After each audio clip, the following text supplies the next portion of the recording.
குடியரசு தினத்தை முன்னிட்டு சென்னை கிண்டி ராஜ்பவனில் ஆளுநர் அளிக்கும் தேநீர் விருந்தில் தமிழக அரசு சார்பில் அமைச்சர்கள் சேகர்பாபு, தாமு அன்பரசன், மா சுப்பிரமணியன், தங்கம் தென்னரசு உள்ளிட்டோர் பங்கேற்றிருக்கிறார்கள். இது தொடர்பான விவரங்களை தருகிறார் எமது செய்தியாளர் மாணிக்கம். அவரிடம் பேசலாம். வணக்கம் மாணிக்கம், விவரங்கள். வணக்கம்.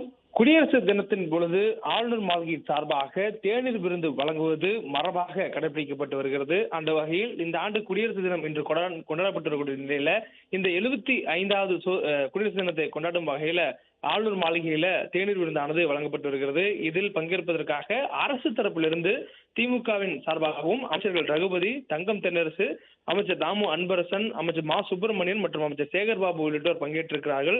அதே போன்று எதிர்க்கட்சி தரப்பிலிருந்து அதிமுக சார்பில் முன்னாள் அமைச்சர் ஜெயக்குமார், அதே போன்ற கட்சியினுடைய மாவட்ட செயலாளர் இருக்கக்கூடிய பாலகங்கா ஆகியோர் பங்கேற்றிருக்கிறார்கள்.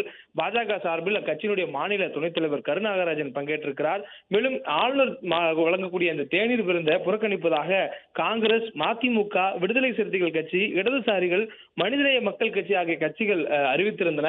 குறிப்பாக ஆளுநர் அண்மையில் வெளியிட்ட திருவள்ளுவருடைய படத்திற்கு காரணம் காட்டி அவர்கள் தேநீர் விருந்தை புறக்கணிப்பதாக தெரிவித்திருந்த நிலையில தற்போது தமிழ்நாடு அரசின் சார்பிலும் தமிழ்நாடு எதிர்க்கட்சியின் சார்பிலும் அமைச்சர்களும் முன்னாள் அமைச்சரும் பங்கேற்றிருக்கக்கூடிய நிலை இருக்கிறது. தொடர்ந்து ஆளுநர் மாளிகையில் வழங்கக்கூடிய இந்த தேநீர் விருந்தில் பங்கேற்பதற்காக தமிழ்நாட்டின் தலைமை செயலாளர் சிவதாஸ் மீனா, அதே போன்று காவல்துறை இயக்குநர் டிஜிபி உள்ளிட்டோரும் பங்கேற்றிருக்கிறார்கள்.